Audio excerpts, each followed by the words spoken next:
Thank you very much. Yes, thank you very much for letting me come back this year at the APF. Last year in Basel, I had the great opportunity to present 4 of our initiatives in the Danish Rehabilitation Center for Neuromuscular Diseases. And now, this year, I'll focus and give you an update on the results from the intervention developed and targeted adult children of a parent living with ALS. So, here we go. So, a little bit of the background for this project. So, we saw in our clinical practice, and we also heard from both the parents and the adult children that they struggle with unmet needs in regard to their parents' disease. And in a previous group rehabilitation program targeting both the person living with ALS and their relatives, we saw and heard from the adult children who sometimes participated that this wasn't enough. They still struggle with a lot of emotion, dilemmas, and needs that wasn't met in the Danish healthcare systems. We also found that they found it rewarding, but they also needed peer-to-peer support with someone in the same situations as they were. So, unfortunately, as I said, there are no parties in the Danish healthcare system that are responsible for providing support and information for this particular group of relatives.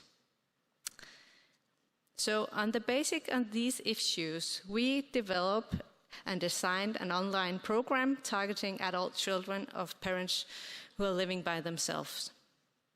So the inclusion criteria for this was they had to have a parent living with ALS, they should be 18 years or older, and they should no longer be living at home. This goes for the adult children. So based on involvement of adults living or have been living with a parent with ALS, we interviewed them in 2 focus group interviews, and based on the results from these 2 focus group interviews, we designed and targeted the content, the format, and everything in this intervention for future adult children. So the intervention was carried out during 2 rounds, and it consisted of a 3-month period, with each round containing 3 online meetings lasting 2 hours. The themes for the meetings were psychoeducation on ALS, the cognitive impairment, and end of life. The first theme also included a video about grief and information on where to seek psychological counseling if needed. The second theme concerned what happens when ALS becomes part of the family, changes in family dynamics and family roles. And the third and final theme concerned emotion and dilemmas as a relative, and it also addressed the psychological distress, the emotional dilemmas, and coping strategies. And we pre-recorded some of these presentations, where we also included perspective of some of the adult children who participated in the previous focus group interviews, just in order to share their personal experiences and challenges when looking back in their course of disease for their parents. So the meeting agenda was that we started out welcoming them in a plenary session and to catch up on things that had happened in the last meeting. We also did a presentation of today's theme, kept it very short, and then we moved the participants into breakout rooms for group discussion, with each breakout room consisting of 5 to 6 participants in each of them. And finally, the session ended with comment and question, take-home messages, and a teaser about the theme for the next meeting. But it also concerned information on the possibility to call one of the facilitators for 30 minutes after each session, but also in between the meetings and after the intervention finished.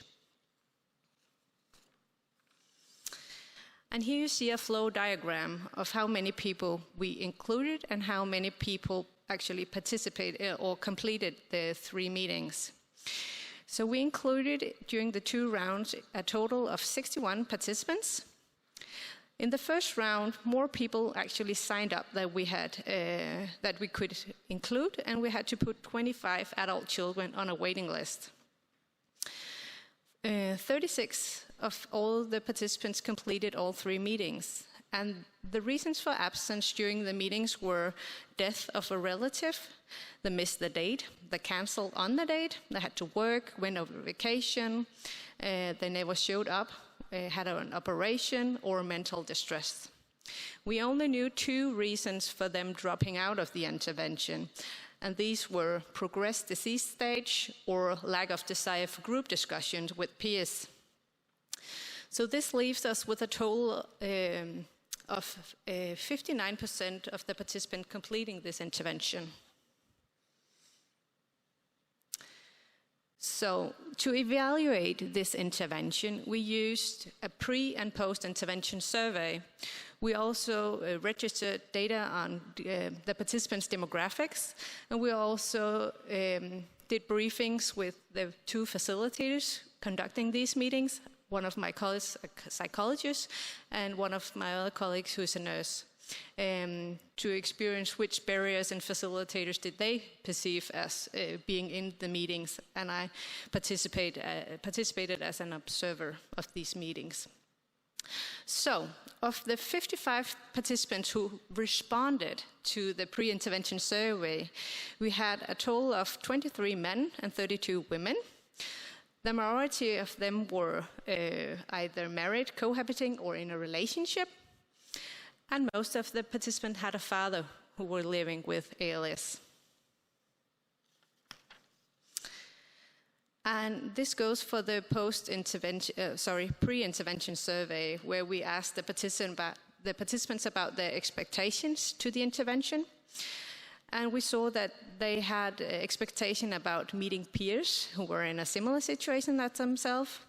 It was important for them to have time to actually exchange perspectives. It was also important for them to have time to talk to other people, to gain knowledge on ALS, but not so much to actually gain a network that they could lean on during the course of the disease when the intervention had finished. This is a very busy slide, I know. But this is just to give you an overall view of the total scores post-intervention in terms of their satisfaction. And as you can see, there are 2 different colors of green. That goes for the first round and the second round. And then the question they were asked to answer.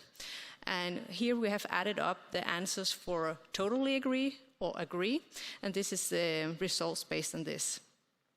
So we saw that satisfaction with the intervention was high in terms of learning from peers, gaining a greater understanding of the parents' needs and ways of coping, and that they generally felt comfortable expressing themselves. Furthermore, they stated that the facilitators delivered the content in a very educational and accessible way, and that the intervention was worth attending. They also generally found the interventions to be satisfying, and that they would recommend the intervention for people in similar situation. They also felt like being part of a community that they couldn't find elsewhere, and that they had the opportunity to talk with like-minded peers who know exactly how they felt, so they didn't have to explain themselves. And they also said that they gained a greater understanding of the disease, and they actually had the opportunity to influence on the topics touched upon, so it was relevant for them. Yes, and that it had also been okay to touch upon sensitive and tough topics. So I brought 4 quotes with me from the post-intervention surveys from the participants, and I'll just read through them. So the first one goes, "I actually think I'll miss it, and I wish there could be a follow-up meeting in a couple of months." Another one says, "I don't think you can prepare for something like this alone. There are too many extreme and difficult emotions. It has been super nice to have someone to process it with." And a third one, "I was skeptical to begin with because I've dealt with the disease alone before we knew it was ALS and after the diagnosis, so I thought I knew enough. But luckily I decided to sign up, and it's never too late to learn." Another thing that I had not thought of before was that it was a huge relief to talk to other people who knew exactly how I felt. And the final, I can only say that these meetings are super nice and that the people behind them have planned and conducted them in a really nice way. Thank you. Rather, 3 meetings are sufficient. Maybe you should think about that. Although I know you have other things to do, and at the end of the day, we are not your main focus, but these meetings are super important. So we asked the facilitators on their experience, facilitators and bearers, in terms of conducting these meetings, and here are what they said. They said that it was a very popular and relevant intervention with people and meetings fully booked. It was cost-effective. It was like a plug-and-play concept. And it provided the possibility to give these relatives targeted information and support in terms of their needs and challenges. And it also included participants across the country and even from overseas. We also saw that the online format was accessible and easy to do for this population to use, and the attendance of both men and women, siblings and people at different ages, and people representing different stages of ALS for their parents. And in terms of the bearers, these are mainly related to the online format, because of course the two-dimensional format makes it very difficult to sense and facilitate a group discussion without it going through the facilitators or without having to point out who's next in line. So the free dialogue was difficult, and it was difficult to facilitate so everyone could have a voice in the large room. And during the breakout rooms, the facilitators did not attend the breakout rooms discussion because they didn't want to interrupt, and they wanted to have the dialogues in the breakout rooms to go on fluently between the participants. We also looked at practice implication for other people to take from this. The facilitators should inform about and things they could be recommended to pay attention to. And based on that, we developed these handsheets. I've also brought some of them in printouts that you can come by and get if you are interested. But where we looked at what have we learned, what would we like other people to learn from our experiences. So we wrote down things to go through and inform about before and during the intervention, also how to create a safe atmosphere from the start, and how to break the ice in a tense group of participants. We also wrote down how to facilitate talks without being present in the breakout rooms, and things to avoid for this particular group of people in an online setting. I'll just give you some examples of these. So, to make the time useful, we needed people to log on time, and we recommended them to log on 15 minutes before in terms of dealing with potential technical issues based on previous experiences, but this population were quite digital.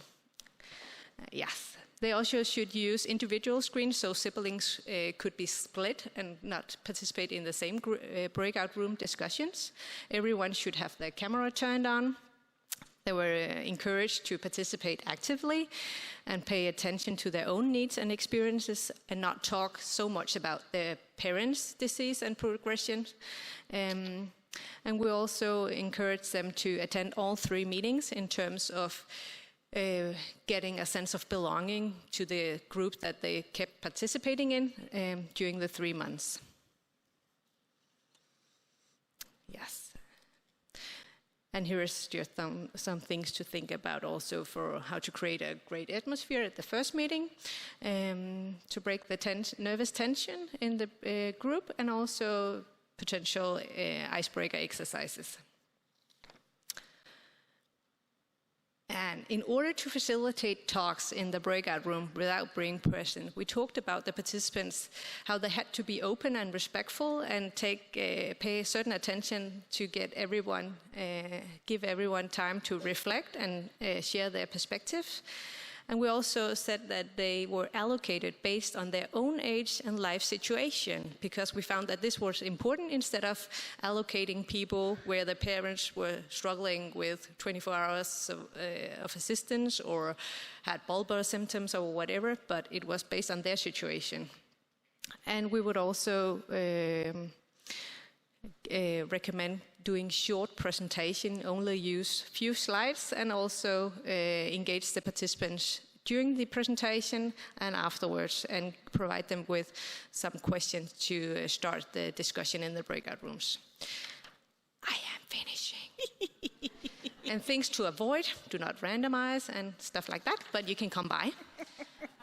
And if you have any further questions, I'll be happy to take them, either now in the breaks, or if you're here for the symposium, I'm also doing a poster presentation. So please, come by. Thank you very much. Well done.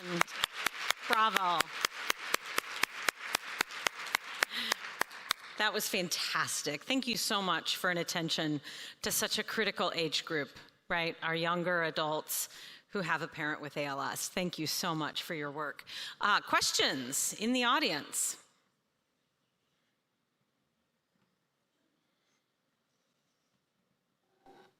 Oh, I've got one right here. Hi. Oh, over there. Over there. This is not a virtual. This is me, Marcela, from Acela.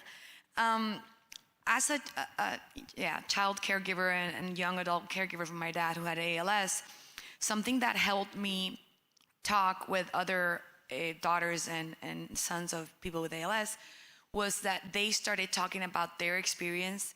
And once I connected with what they were saying, I was able to open up. But it was because someone else was able to put it in words that I was able to open up. I don't know if maybe that would help in your sessions, or having that space so they can actually be easy to talk to, because hi, how are you feeling? It's hard, you know, but if it's someone sharing their experience, maybe that would make it easier for the rest to get involved in the conversation.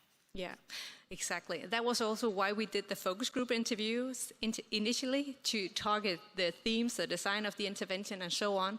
And we learned from round two to from round one to round two how to allocate people into the groups, because they needed to have some experienced peers to start the conversation, and we needed to provide them with questions that they could start the conversation based on the theme of the day. Yeah. Nice. Over here, question? Thanks, it was great to hear about. I just wondered what made you decide 3 sessions? What was part of that decision making? So it was part of a development project, and we had to squeeze it in and sort of like try something out, because we know this is a group working. They have, some of them have kids themselves. They are very busy, and they are in between everyday life with their sick parents as well. So we didn't want to make a big bread, or how do you say it in English? But we started out with 3 because we asked them, is 3 sufficient? Do we want more initially? And then we evaluated it in the surveys post-intervention. So some of them want more. I was going to say, would you stick with 3? For now, I think we'll stick with 3. But then we're also we're planning on implementing this as a concept, because it's a plug and play. So few resources are used, so perhaps further on in the future, we will be able to expand or put more meetings in, or gather them in groups for those who want to participate later or continue these meetings. So, very good question. Thank you. Oh, waving hand in the back. Yes. Hi. My is the facilitator of psychology or anyone with training?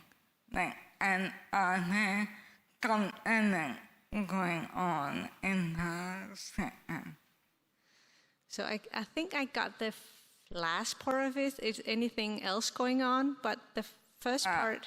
Yeah, first part, whether the facilitator is a psychologist or someone with training. And second part, whether there is any come in the meeting. So for the first question, the two facilitators of the meetings were a trained psychologist and a nurse working with ALS families for many, many years and with great expertise within counseling and also the disease. And the second question was? So there was come ongoing in those sessions, or was it just a free dialogue?